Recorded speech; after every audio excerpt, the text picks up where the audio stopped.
Hello, I'm Eoin Morgan. And I am Jonty Rhodes. Welcome along to the Indian T20 League mid-season review with Parimatch. Welcome to the show, Eoin and Jonty. I want to start with something simple. One thing you miss from your playing days and one thing you definitely don't. Team meetings would be up there. That You miss team meetings? You don't. I should qualify that. I don't miss team meetings. What I do miss, run around the field and just do crazy stuff. It was good fun. What was it that irritated you about team meetings? People who shouldn't be talking. Yeah. Just getting out of their lanes and dragging it on for the sake of seeming like they've contributed. Usually you could get it done in 5 minutes and that's fine. But it really felt like there were people saying things just for the sake of saying things. Yeah, I'd agree with you. I do not miss team meetings at all. So to save time, I think everybody's time, I think we're all better off. And one thing I miss, which didn't happen all the time, but throughout the course of your career, you play in some really close games. That's the bit I miss. I miss when the game gets to the last over or within a shot of either winning or losing the game or a catch goes down. So that really fine-tuning part I miss. I don't. Too much grey hair. So speaking of close games, Indian T20 League is greatly poised with teams fighting out for the playoff spots. So let's get right into it. What's your overall reading of Indian T20 League so far? And has it gone the way you had expected? My overall feeling of it so far, especially coming off the back of the World Cup, where there was a great level of competition between bat and ball, I felt that it sort of was more evenly keeled until about 10 days ago. There was a double-header weekend and average scores went from like 180, 190 to 240 back where they were. And for me, I don't necessarily want that. I enjoy watching competitive sport the whole time. So I would say for the majority of this season's league, it has been extremely competitive. And I've loved that. Bowlers getting back in the game. You always feel as if a game can be turned either with a brilliant piece of fielding or a brilliant piece of bowling. So I've specifically enjoyed that about this year's tournament. I think it has been a bit of a run fest. What I would love to see and what I am missing is seeing star all-rounders, because with the impact player, teams no longer need that guy who can bat and can bowl you 2 or 3 overs, not just there's another batter coming in at number 8 to just keep smashing it. So I think from that perspective, it's the only tournament where the impact player is utilized. And I know it's not contentious, but there's discussion around it. But I just think going forward, there's a lot of young players who are all-rounders just not getting an opportunity. Or a payday. Back the last 10, 18 years now, all-rounders have been the most sought after. And rightly so. Yeah. Paid them. They are worth their weight in gold. So I agree with you completely. Yeah. Staying on this impact player rule, a lot has been said about it recently, and it has been told that BCCI is evaluating this for the next season. So categorically, are you in favor of impact player rule or not? Oh, sorry, I jumped the gun. Staying ahead of the conversation, I'm not in favor of the impact rule. I think it's been entertaining. It brought lots of runs. You can keep hitting, but I just think an all-rounder, having a quality all-rounder, should be what differentiates team. Yeah.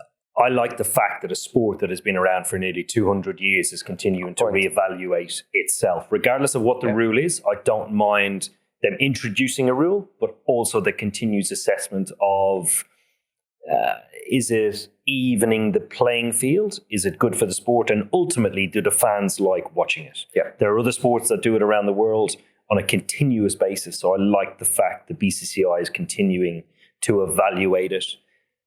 At the very beginning, I was a fan of it because it was new and it was change. Yeah. And again, cricket is not good with change. So I do like it. However, I look forward to what the results of the evaluation bring. Because there was a lot of conversation around the captains that were utilizing, or the management who were utilizing the impact player, and how some teams were getting it totally wrong. So yeah, I mean, it certainly had its pros and cons, but like you rightly said, it's incredible that cricket does still keep evaluating what changes it can make. Yeah, perfectly said. And like you said, this rule is only in the Indian T20 League. And the best part about Indian T20 League is that before every season, a lot of people make their own predictions. So what's that one thing that you have completely gotten wrong this season about your predictions before the start of the season? That's easy for me. The one thing I've got completely wrong is how the Mumbai Indians were going to play. On paper, they have half of the Indian T20 team, and on paper, they're as strong as anybody. They have the world's best bowler. He is one of a kind, one of a generation. And all of their senior players have underperformed, and I never picked that at all. But that's the beauty of sport, right? There's no sense of inevitability about somebody's performance or a team's gelling as a unit. Yeah, and I think to kind of add to that too, watching Chennai, it's almost been a case of when is Dhoni coming back? When is Dhoni coming back? And it's, it just hasn't materialized, and it's almost as if the glue that was required to bring a team together, it just hasn't been in existence at all. So those two teams, with all the trophies that they've won in the past, it's exciting. If you're only having two teams who are continuously winning the trophy, then people lose a bit of interest. Now it's really exciting. Some young players in different teams showing what they can do. Yeah. So will it be fair to say that Mumbai and Chennai have been the biggest surprises for you this season, or has it been someone else? Well, I think from a negative point of view, well, not negative, just from a negative performance, those have been the two biggest surprises. I just, I enjoy watching Punjab play. I think they've got some really talented people who play with freedom, and that's possibly a lot to do with Ricky Ponting, his style of coaching and management. I think he's got good matchup skills. He's a great student of the game. So Punjab for me has been a really good surprise. I haven't been as surprised about them, but I'd also like to credit, as well as Ricky, Shreyas Iyer. We have so many players that have been sold at a premium over the years. There are very few players that have justified that premium. He has justified it, and some. Captain, leader, Indian player. Winning games with the bat. Yeah. But carrying that with him. Yeah. And the proof is in getting more out of players that have been undervalued over the years. So the opening partnership of Priyansharya and Prabhsimran Singh has been exceptional. I don't think anybody thought that a 24 and 25-year-old would absolutely dominate proceedings. And with that, if you have a culture in a change room where players who aren't renowned as being superstars are growing in that change room and finding belief and confidence, I think that has to be a huge compliment to the leadership group. Biggest surprise of the season is probably the continued improvement of Vaibhav Suryavanshi.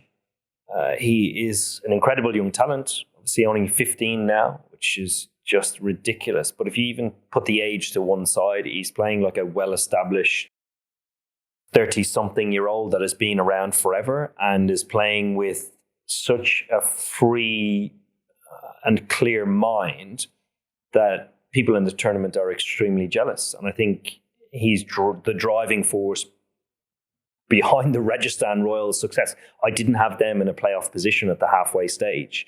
So when you've somebody like that, I mean, he's opening the batting with Yashasvi Jaiswal, who's one of the best players on the planet, and he just takes a back seat the whole time. Yeah. I wonder if he's looking at Yashasvi and thinking, I've got 6 or 7 years on you. Who are you? You are granddad. Yeah. who's gonna take first ball, granddad? No, it's really interesting. I think also what's exciting I am half Indian. I spent half the year in India. Is that Hyderabad keeps finding these young, fast bowlers. And in any form of competition, whether it's T20, 50 overs, Test cricket, the sort of the evolution of a player, the squad needs these young, fast bowlers to be able to come through and produce the goods at an early stage. So that for me has been a pleasant surprise to see how well they've performed for their team bowling fast. Yeah. On staying on this opening partnership bit, I want you to put your captain's hat on and tell me how would you look to curtail this immense run flow that we have seen in the power play this season with all these 3 opening batters that you talked about.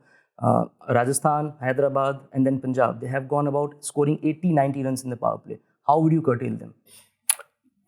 It's a very difficult thing to do, curtail any type of aggression in the power play, but you can implement certain plans going into the game. We saw it only a couple of days ago when Sunrisers, who actually, they changed the landscape of what a good score is and what a winning score is. It's 3 years ago now, when they played Calcutta Knight Riders. Because Calcutta Knight Riders, who haven't opened the bowling with Sunil Narayan, all of a sudden said, right, the game is on the line here in the first 6 overs. You have Ishan Kishan coming in at number 3, Klassen at 4 or 5. But if you don't take early wickets, you just delay the inevitability of the onslaught.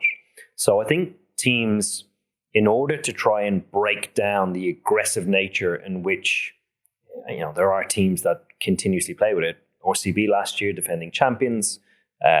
Rajasthan Royals are doing it again this year, and SRH just continue to evolve it. But when you take wickets throughout, we saw it when DC played RCB at the Chinnaswamy, they ended up bowling them out for 175 because Tim David found himself in earlier than expected.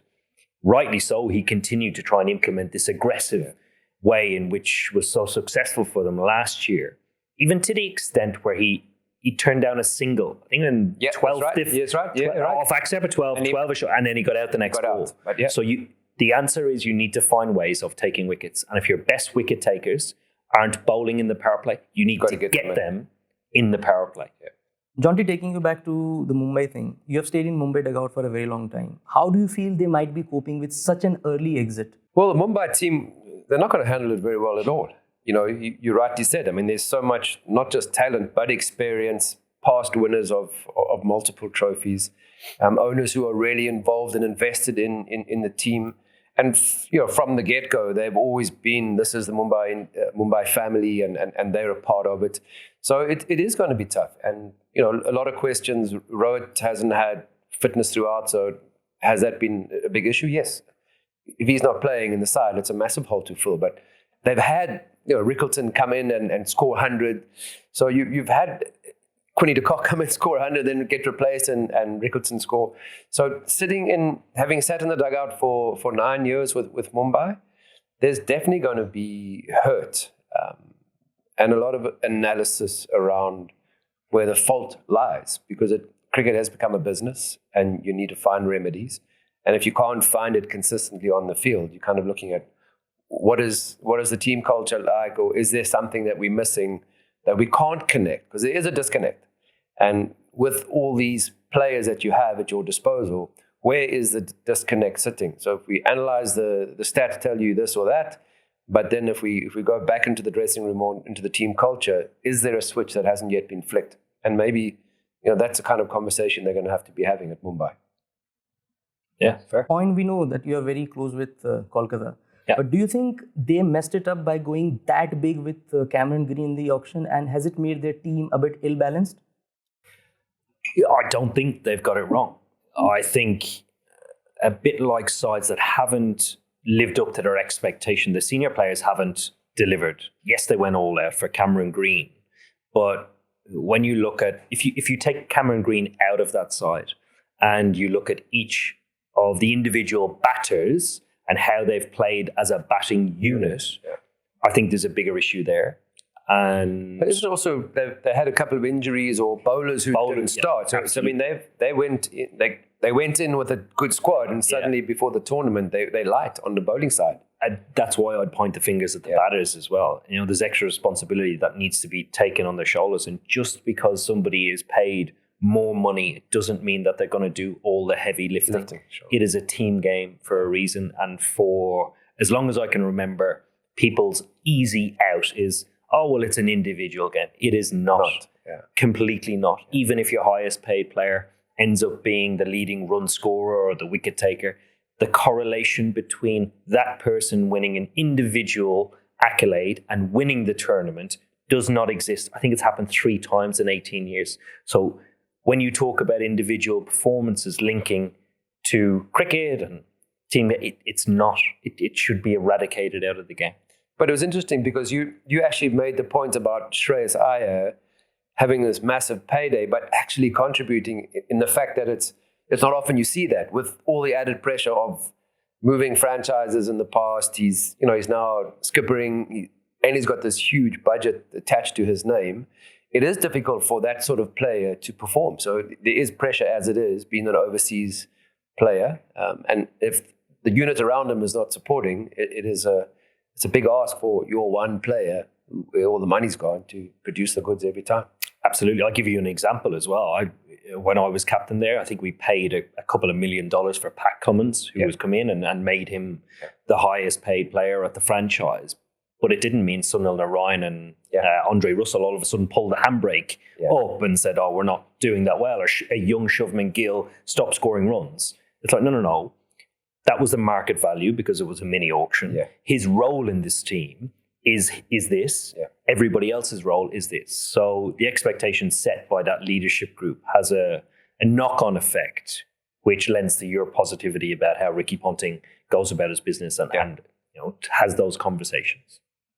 So you mentioned Ricky Ponting, and you too were one of the amazing fielders that you have seen in the game. Yes. So one aspect that we have seen in this season is that there have been lots of dropped catches.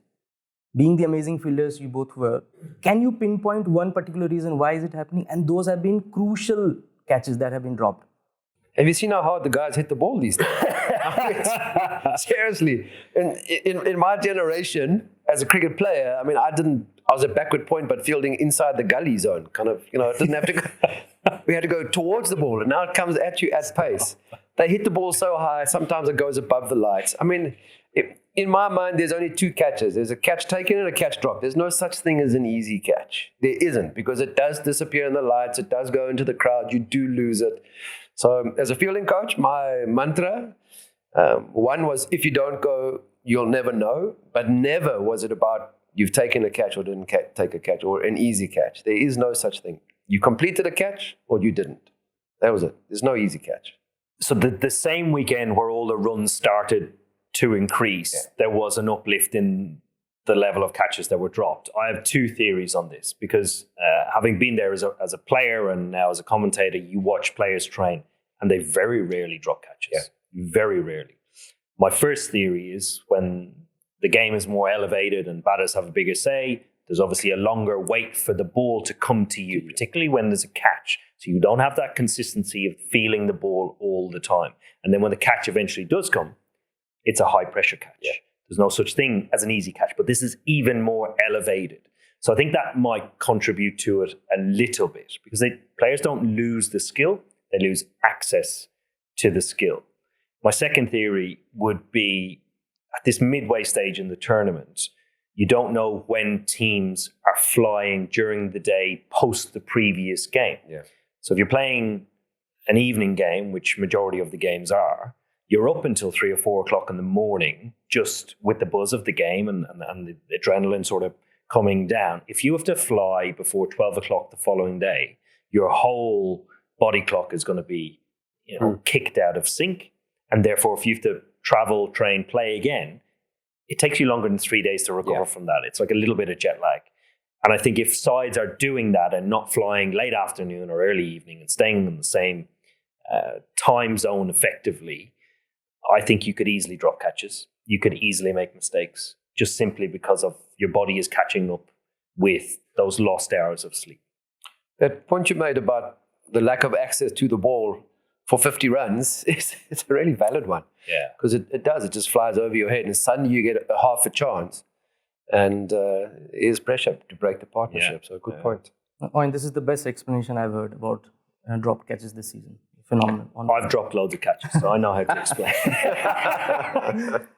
And gentlemen, are you surprised with the lower number of standout foreign players this season? I think barring Archer, Rabada, Klaasen, and perhaps Travis Head in the last few games, I don't think there have been too many foreign players who have stepped up. Could there be any reason for that? When I see leading 6 hitters, boundary hitters, leading run scorers, wicket takers in this year's tournament so far, every one of them is Indian.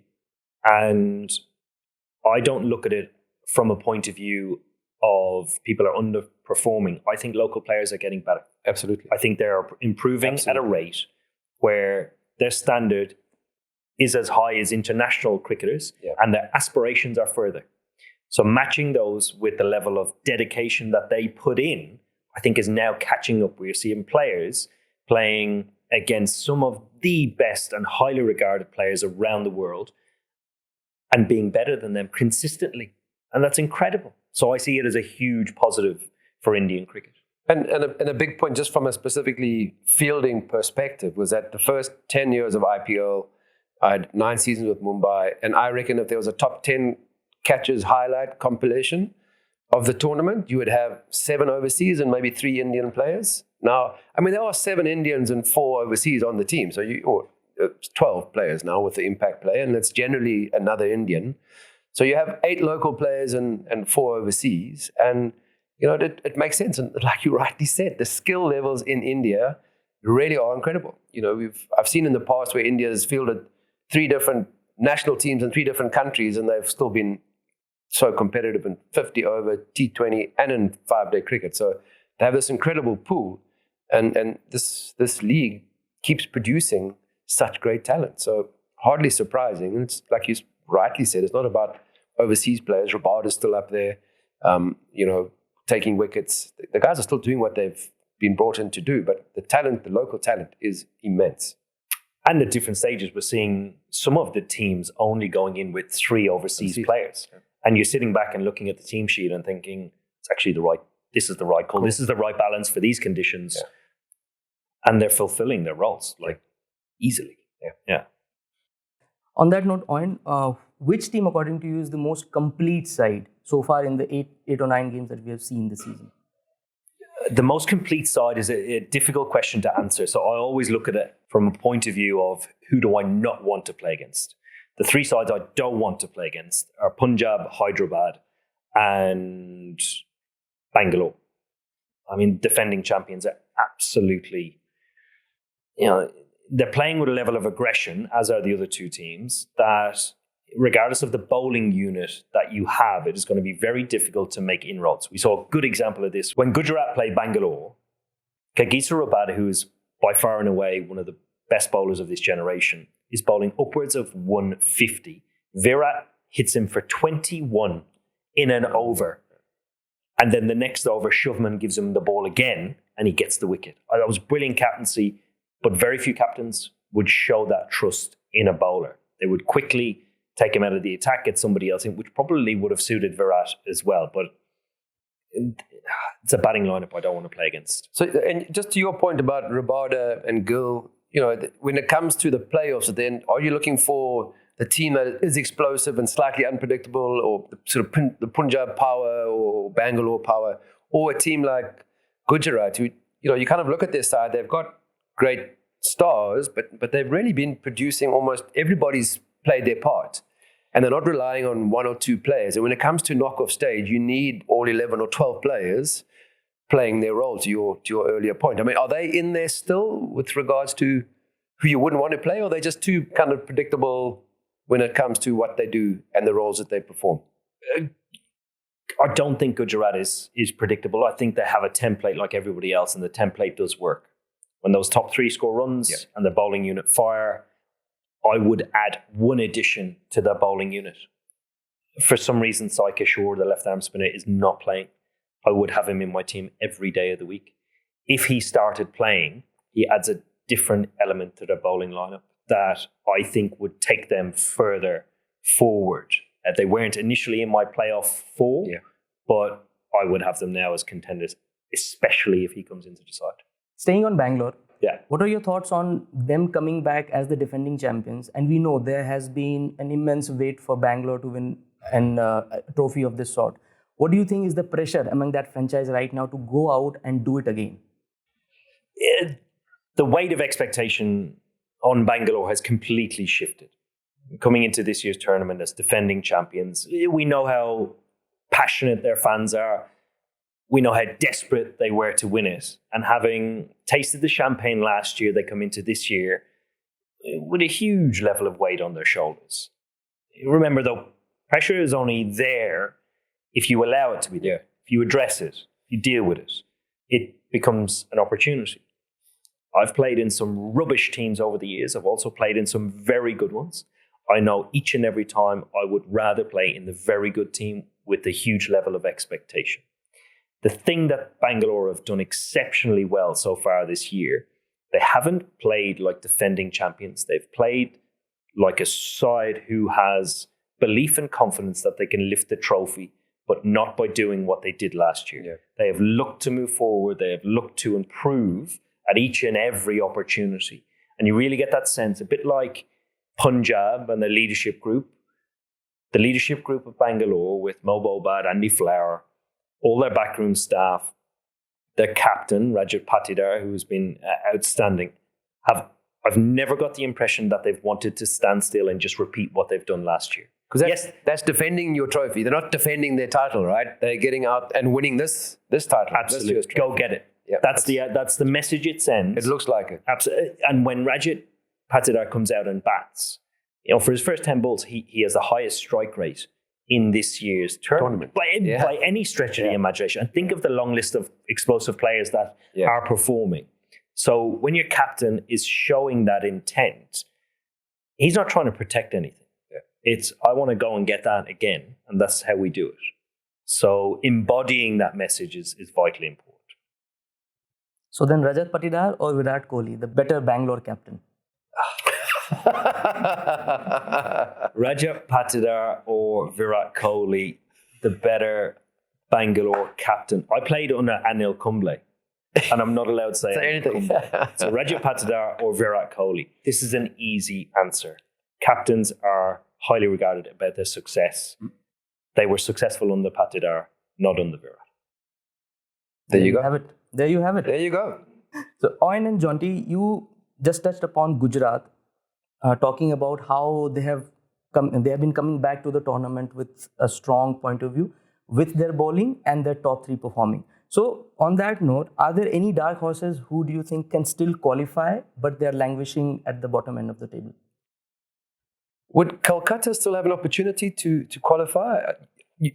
We talk about their sort of batting unit, which hasn't fired at all, and they still have produced some great results. So if they get that right with two mystery spinners that they have, I mean, that's real class. Wicket-taking options, and in T20, a captain would love having a bowler who can throw the ball to and get me a breakthrough. And Kolkata has that. So should their batting unit fire, they really could come storming through. Yeah, I agree. I think Kolkata have a real chance of being the outsider who gets to the playoffs, simply because over the years, they've not been notorious for having purple cap contenders, orange cap contenders. It's more of a team effort. So in order to get ignited, and I believe that the game against Gujarat has that potential to breed that confidence and ignite something within them going forward. So I would say the men in purple and gold.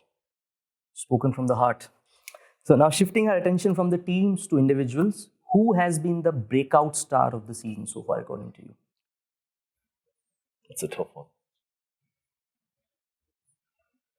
There were a couple at the start, but they've sort of faded. I mean, can you call a 15-year-old not a breakout star? Yeah, you can. Yeah, roll with it. I mean, surely Suryavanshi is someone who's still breaking out. Yeah.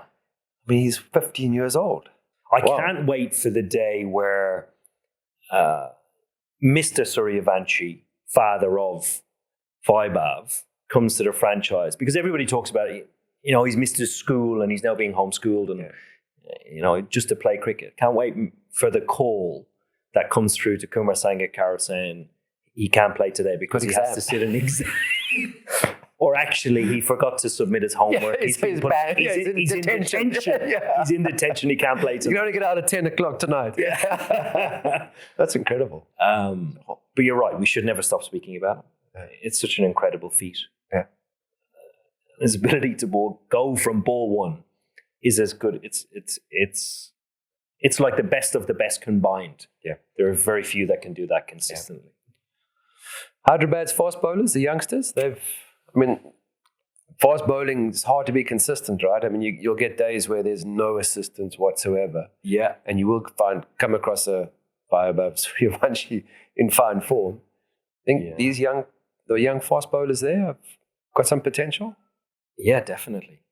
I wonder if a part to play in their success. Not only his talent and hard work, but bowling at that top 3 or 4 in the nets or in practice or in match situations has prepared them better for the big The stage. sharp end. Absolutely, yeah.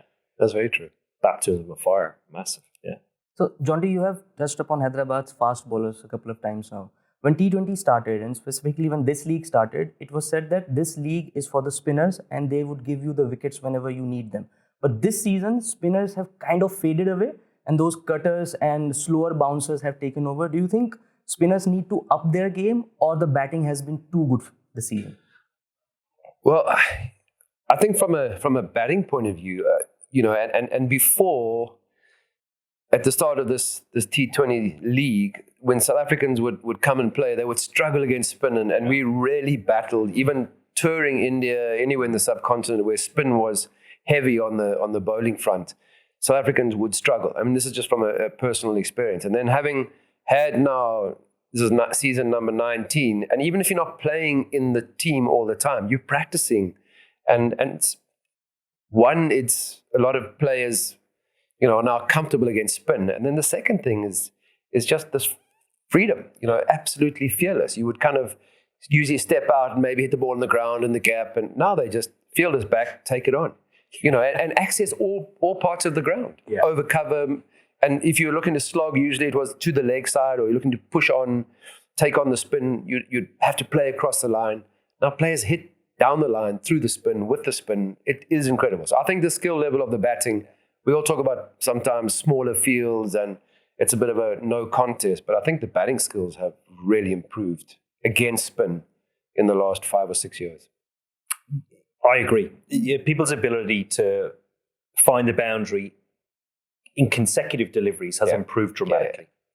And there's a couple of elements to that. One is your ability to deal with the fact that you've just hit somebody out of the ground, wipe the slate clean, and commit wholeheartedly to that same shot again. I think the ability to do that is brilliant.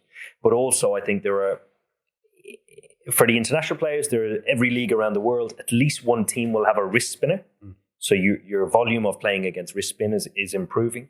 And I would say the same thing about state cricket here. Your exposure to playing is dramatically improving. The other element that I do remember quite vividly is a lot of the strong characteristics of playing at different grounds around the country aren't as dramatic, I think, as they were previously.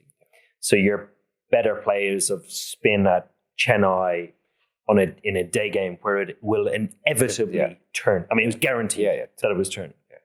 I mean, I covered a game there last week. The ball didn't go off the straight. So the characteristics aren't quite as dramatic, but I'm sure that'll be something that will be reviewed and looked at. But the skill level has definitely improved. I mean, the one skill that I've been really impressed, and I think Heinrich Klaasen does it really well, is that good length ball from a spinner, he pulls it with a straight bat. And then you have to go fuller, or you have to go slightly shorter. If you go fuller as a spinner, he just hits you straight back over your head for 6. If you go slightly shorter, he pulls it square for 6. So he's actually hitting spinners off a good length, like a really good length. But to your point, if there's no grip in the surface, because he's not coming in, he's on the power play, he's batting in those middle overs where if there is a little bit of assistance for the spinners, they should be able to get a little bit of grip or purchase. And he's hitting spinners off their lengths at will. And almost risk-free. He doesn't look like he's slogging it, or it's incredible what he's been able to do. And I think a lot of the young players you see now are almost aiming at the side screen. No matter if it's back of a length ball, they're pulling it straight. The baseball, tennis, backhand kind of shots. And a lot of that is against spin. He's now even hitting reverse sweeps for 90 meters. No, I saw that. No, I didn't see that. Is he the best player of spin bowling in the world right now? Oh, I don't know. There's a lot of good players. Abhishek Sharma, he's pretty useful against spin, isn't he? What is very good? What are his numbers? He's very good. Yeah, I'd say just probably I would lean towards Heinrich being one of the best hitters of spin. Therefore, obviously the best player. But that shot that you talk about off the back foot, picking it up. I mean, yes, you play a little bit of it on merit, but you have to be so quick in your judgment and in your footwork to be able to play that shot. And he was the first one that did it more consistently than anybody And then obviously others go, oh, that's a shot I can work on. And it's so effective because you're hitting the spinner's very best ball.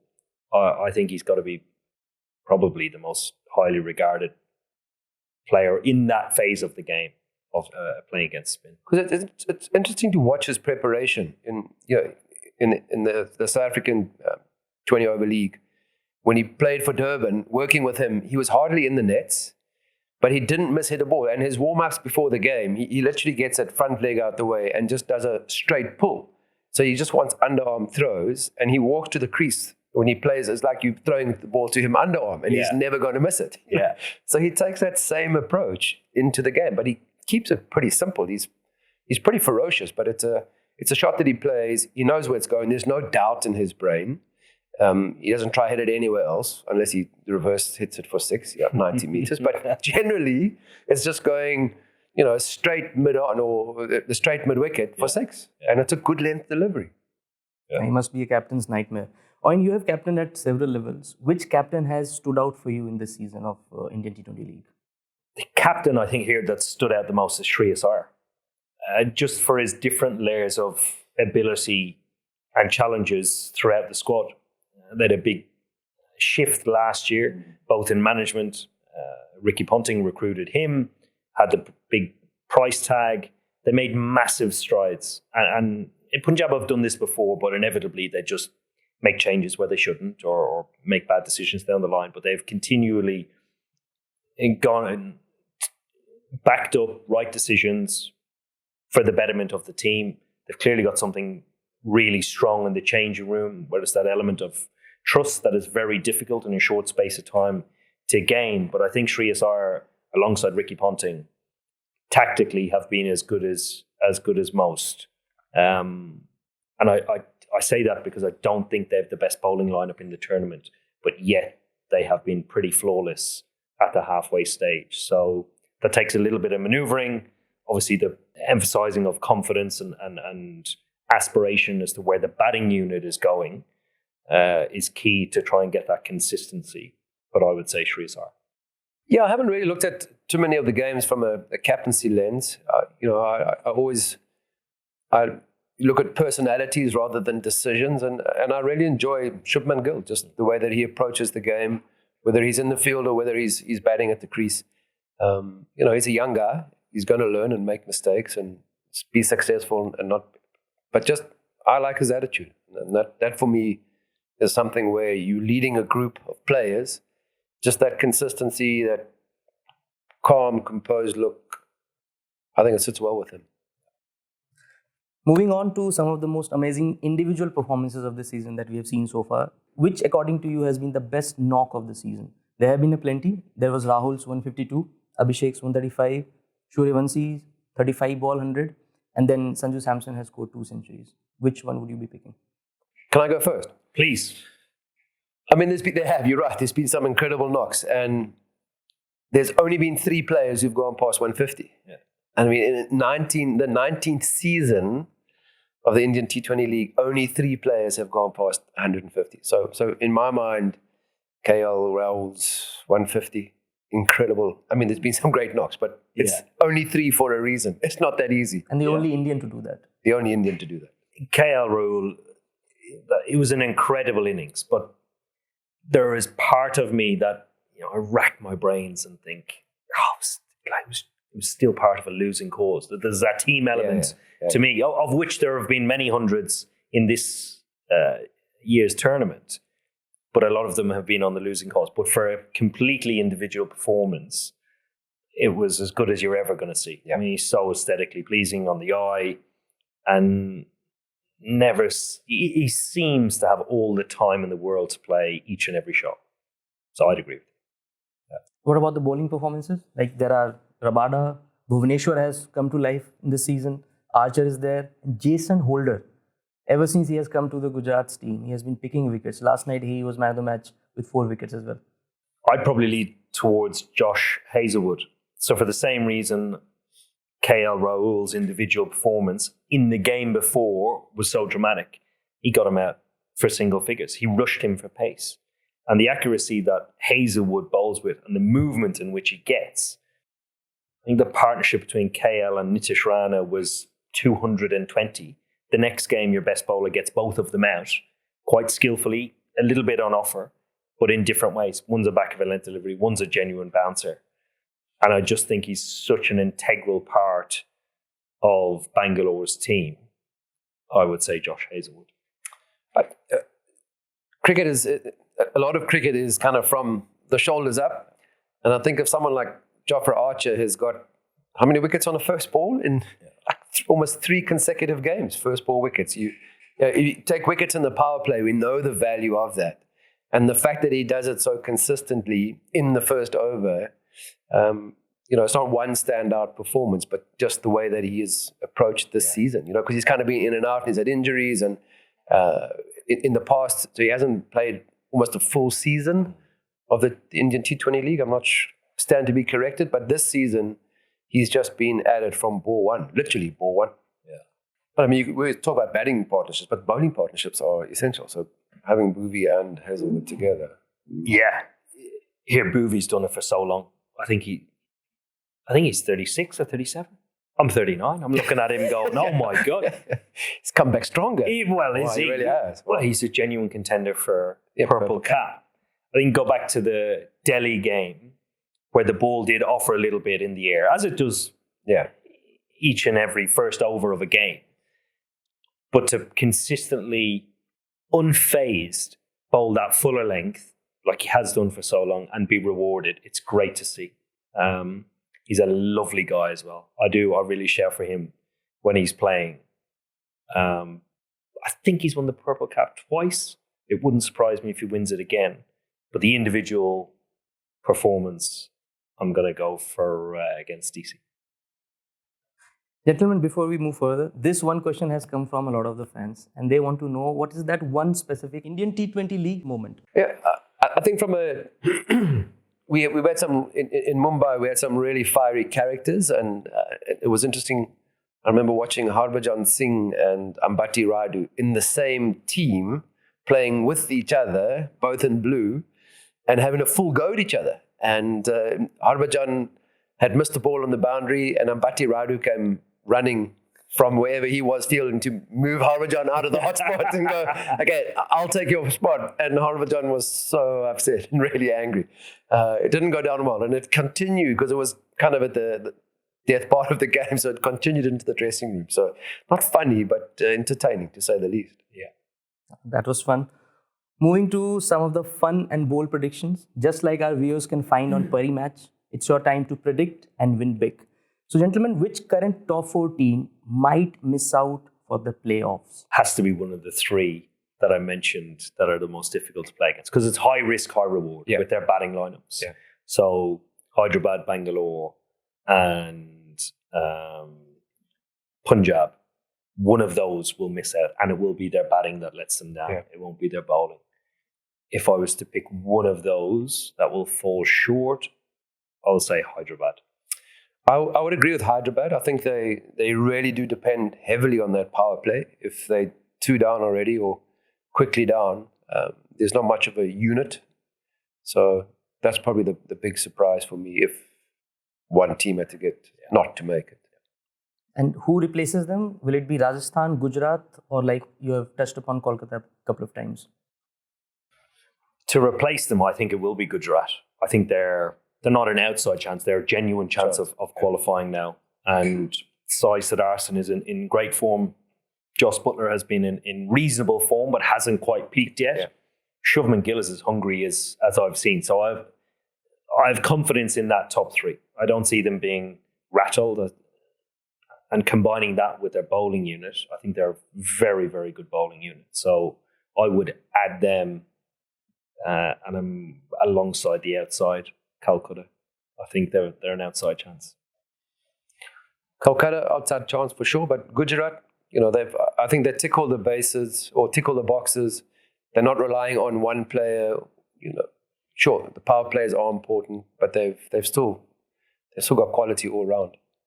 And I think their bowling is peaking at the right time. Like Siraj is picking wickets now. Rashid is coming back to form. Holder has added a new bite to their attack. So Gujarat are very well placed. Yeah. Well, Holder's an all-rounder. It's a genuine all-rounder. Yeah, he could bat at 5. They should put him up the order. Not many teams have a genuine all-rounder. No. And They don't and you need can't one. get it past him. Don't need one. Yeah, you don't need Because of one. the You're right. impact, yeah. Exactly. But in the field, you just can't hit the ball past him either. Oh, man. He's got those go gadget arms. He just keeps extending the wingspan. Yeah, amazing. Takes some great catches. Sorry. Your pick for the orange cap. My pick for the orange cap is going to be Vaibhav Suryavanshi. Does that mean Rajasthan have to go all the way? Or No. Okay. No, I don't think they have to go all the way. We're picking 4 all the way, including playoffs. Yeah. Yeah. No, I'm still going Vaibhav. They're a chance of qualifying for the playoffs, but I think I know would love it to happen as well. It'd be incredible. It means he has to play for India. They have to pick him. If he wins it, they have to pick him, and I've no doubt that he'll do well in international cricket.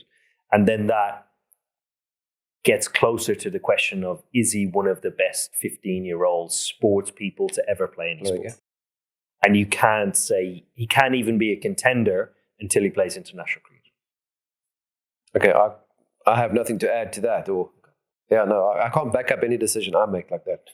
No. I think purple or purple cup. Because he's about 40 runs off it at this stage. It doesn't matter. He'll do it. He can do that at 10 balls. You're right. It could be 10 balls. Yeah. So. And what about purple cap, Jonty? I think GT are going to go a long way. I think Rabada is going to play a big part in that. So from my perspective, being a little bit biased for South Africans, but Gujarat, I think, have got in Rabada. He's just a great athlete. He can produce on the big stage. And at this fag end of the tournament now, you need your international stars to, whether they're local or international, you need your stars to stand up and be counted. And I think Rabada does that for Gujarat. So purple cap, I'm going with Rabada. Eoin? Purple cap, I thought, was going to be Prasid Krishna. He missed a couple of games, I think, through injury, but he is now back. But the form that I've seen Bhuvaneshwar Kumar bowl with of late and get rewarded for it, because T20 can be cruel for bowlers and they don't always get rewarded. Bhuvi at the moment is getting rewarded, so I'm going to go Bhuvi. It's shining on Bhuvi. There you go. One bold prediction that our viewers might not agree with. And I mean proper bold, not the safe one. My bold prediction is going to be that in the playoffs, there will be 2 super overs. There's only been 1 so far in the tournament, and we are short. Yeah, sure. Because there hasn't been enough close games. I think there will be more close games towards the business end of the tournament. So I'm going to go 2 super overs in playoff games. 2 super overs in playoff games. Bangalore not to get through. Oh, that's massive. Bold, you said bold. Yeah, that's bold. I mean, that's play bold. So that's I'm calling bold. Yeah, exactly. Yeah, I like it. So I'm taking the boldness out of their game. So sorry, Bangalore. That will be something. On that note, Eoin, who do you think is winning this entire season? Because Bangalore is moving out. So they're gone. Yeah, they're gone. They're not winning it. I think 2026 will be Punjab's year.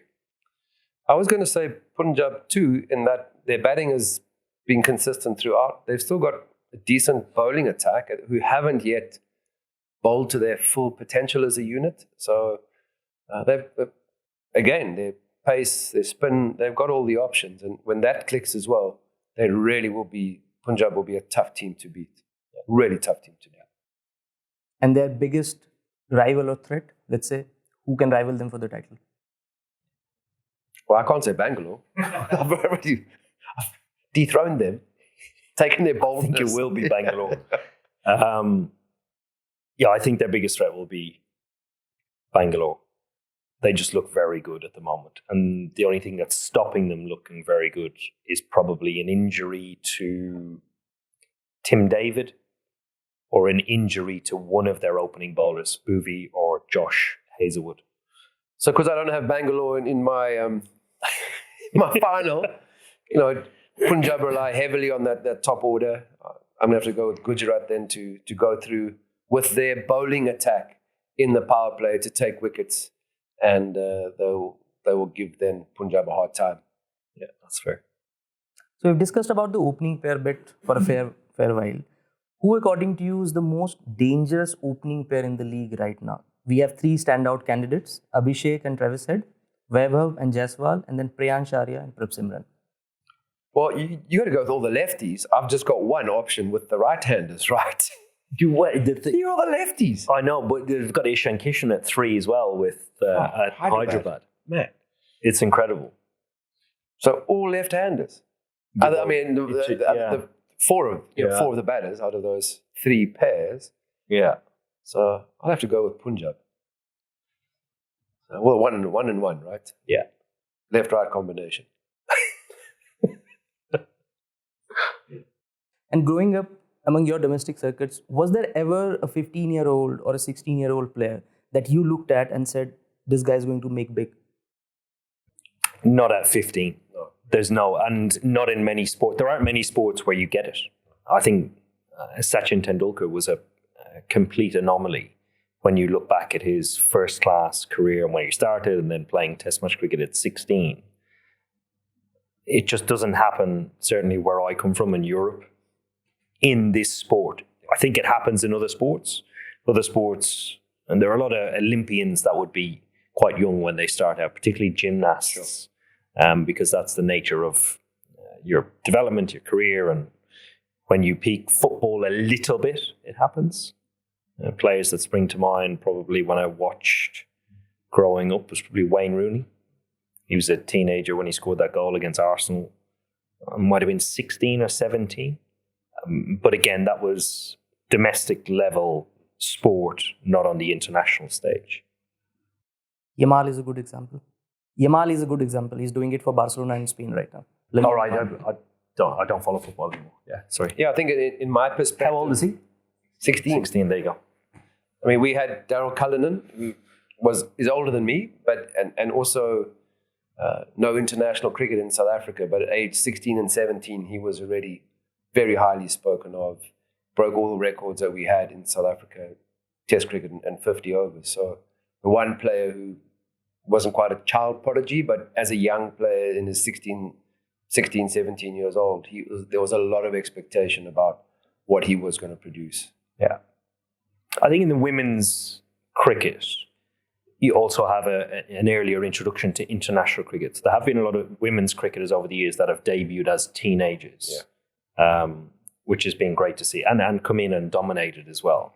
Again, that introductory part for men in cricket in Europe doesn't happen that early. All right, there you have it. Those are our calls. What are yours? Make your prediction on Parry Match and win big.